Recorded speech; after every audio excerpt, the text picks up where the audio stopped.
Chaque jour, tu prévois de faire quelque chose d'important. Peut-être étudier pour cet examen, nettoyer ta chambre ou enfin commencer ce grand projet. Tu sais que ce sont des choses qui te rapprochent de tes objectifs, qui te feront te sentir bien après les avoir faites. Et pourtant, une force mystérieuse te pousse à le remettre à plus tard, à le laisser pour après, pour un autre jour. Ce n'est pas que tu sois paresseux, c'est quelque chose de plus profond, quelque chose qui se passe dans ta propre tête, un mécanisme presque automatique et très ancien. Ton cerveau, parfois, semble avoir son propre bouton pause pour les choses les plus importantes de ta vie. Nous voulons commencer, mais nous ne le faisons pas. Nous voulons avancer, mais nous restons immobiles, piégés dans le doute ou l'inaction. Pourquoi notre cerveau retarde-t-il tout, même quand nous savons que ce retard est mauvais pour nous? C'est la vérité simple et fascinante. Pour le comprendre, pense que ton cerveau a, en quelque sorte, deux parties qui s'affrontent, comme si c'était deux petits êtres en toi. L'une de ces parties est celle qui veut profiter du moment présent. Elle veut ressentir du plaisir tout de suite, sans rien attendre. Jouer à un jeu vidéo, regarder tes séries préférées, manger quelque chose que tu aimes beaucoup, discuter avec tes amis, tout ce qui procure une joie rapide. L'autre partie de ton cerveau est celle qui pense à l'avenir. Elle sait qu'il y a des tâches à accomplir aujourd'hui pour atteindre des objectifs plus grands et meilleurs plus tard. Le grand problème est que la partie qui recherche le plaisir de maintenant est beaucoup plus forte et persuasive. Elle t'attire toujours davantage, presque sans que tu t'en rendes compte. Cela a un nom simple. Ton cerveau préfère ce qui lui procure une joie immédiate. C'est comme un petit enfant qui a un bonbon à la main. Si tu proposes à cet enfant un bonbon tout de suite, ou si tu lui dis que s'il attend 1 heure, tu lui donneras 2 bonbons, que crois-tu qu'il choisira presque toujours ? Eh bien oui, presque toujours. Cet enfant voudra le bonbon immédiatement, peu importe qu'il puisse en avoir le double plus tard. Le maintenant est ce qui compte pour lui. Il se passe exactement la même chose pour ton cerveau avec les tâches. La récompense de ne pas faire quelque chose de difficile tout de suite est un soulagement instantané, une grande bouffée d'air. Ne pas avoir à affronter ce travail qui t'ennuie ou cette chose qui te semble compliquée, ça fait très du bien. C'est comme t'enlever un poids instantanément. Mais ce répit, ce bien-être immédiat, est un piège ingénieux. C'est juste un plaisir de très courte durée qui te trompe. Tu te sens bien un instant, oui, mais la tâche ne disparaît pas. Elle reste là, comme une ombre qui, en fait, devient plus grande et plus lourde avec le temps. Alors, la première raison principale pour laquelle nous remettons tout à plus tard est que notre cerveau choisit la joie facile et rapide de cet instant. Il fuit l'effort d'aujourd'hui pour se sentir bien à cet instant précis, ignorant complètement les conséquences de demain. Mais il y a d'autres raisons, quelque chose qui va au-delà de la simple recherche de plaisir. Souvent, la tâche que nous remettons à plus tard nous génère un mauvais sentiment. Cela peut être la peur de se tromper, un grand ennui qui nous épuise rien qu'à y penser, ou la sensation que c'est quelque chose de si grand et difficile que nous n'y arriverons pas. C'est comme voir une montagne géante de linge sale qui s'est accumulée pendant des semaines. C'est si grand que la simple idée de commencer à la plier nous fatigue déjà profondément. Que faisons-nous alors? Nous lui tournons le dos, nous la cachons de notre vue, nous faisons semblant qu'elle n'est pas là, même si nous savons qu'elle l'est. En reportant cette tâche, notre cerveau nous donne une petite dose de soulagement. Il nous dit « Ne t'inquiète pas pour ça maintenant, détends-toi, ce n'est pas le bon moment ». C'est une façon très efficace d'éviter ces émotions négatives que la tâche te provoque. Ton cerveau, dans sa tentative de te protéger, t'éloigne du stress ou de la frustration immédiate. Mais, encore une fois, cette protection n'est que pour un très bref instant. La montagne de linge sale ne disparaît pas par magie. Et si nous ne l'affrontons pas, non seulement elle reste là, mais elle peut devenir encore plus grande et les sentiments négatifs, quand ils reviennent, sont beaucoup plus forts.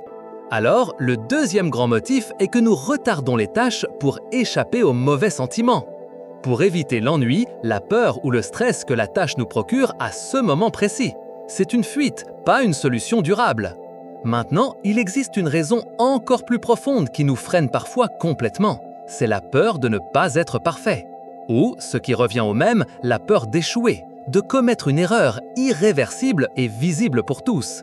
Imagine que tu es un artiste talentueux et que tu veux peindre un chef-d'œuvre, le meilleur de ta vie, quelque chose qui te rende très fier.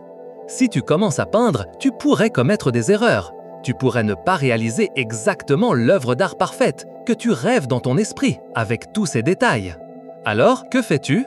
Une décision souvent inconsciente est de ne pas commencer. Tu ne touches pas la toile blanche, tu ne donnes pas le premier coup de pinceau. Ainsi, le rêve du chef-d'œuvre parfait reste vivant dans ta tête, intouchable, sans tache, sans aucune erreur ni imperfection. Cela arrive très souvent avec les tâches qui sont très importantes pour nous, ou que nous sentons définir une partie cruciale de qui nous sommes.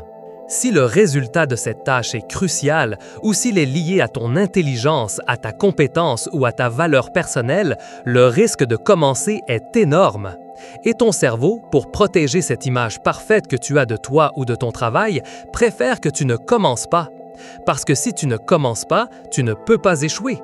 Si tu n'agis pas, il n'y a pas de critique, pas de déception, pas de risque. C'est une protection étrange mais très réelle et puissante.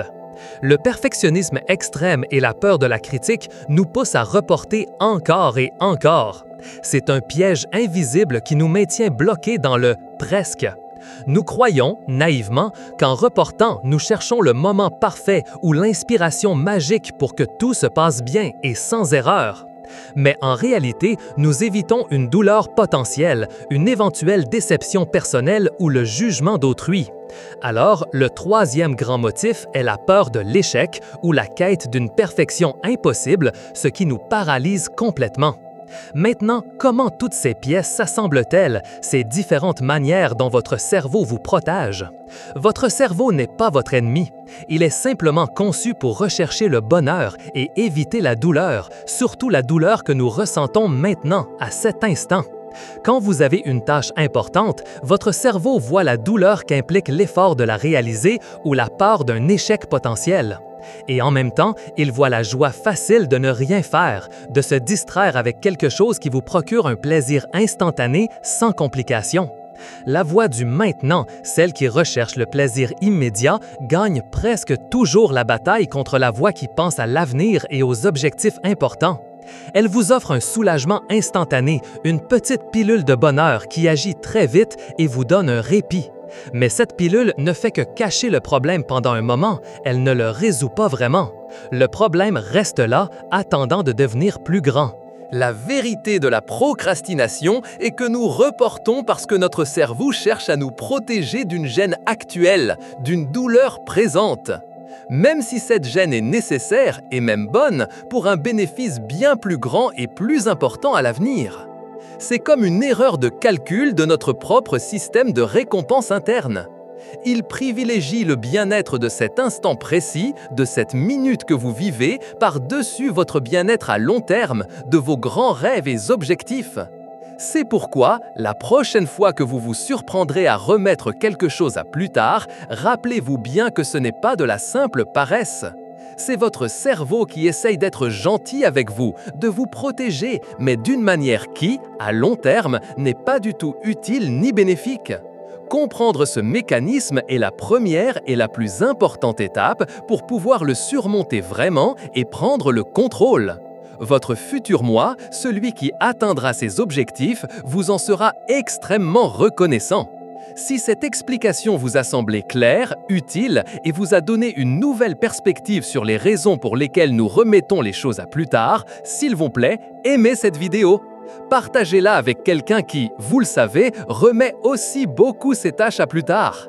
Ainsi, plus d'explorateurs pourront comprendre ce mystère de l'esprit humain. Et pour ne manquer aucune autre découverte fascinante sur votre cerveau et le monde qui vous entoure, abonnez-vous dès maintenant à la chaîne Explorando. Laissez un commentaire ci-dessous pour nous dire quelle tâche importante vous avez reportée dernièrement et ce que vous en pensez. Nous aimons vous lire et apprendre de votre expérience.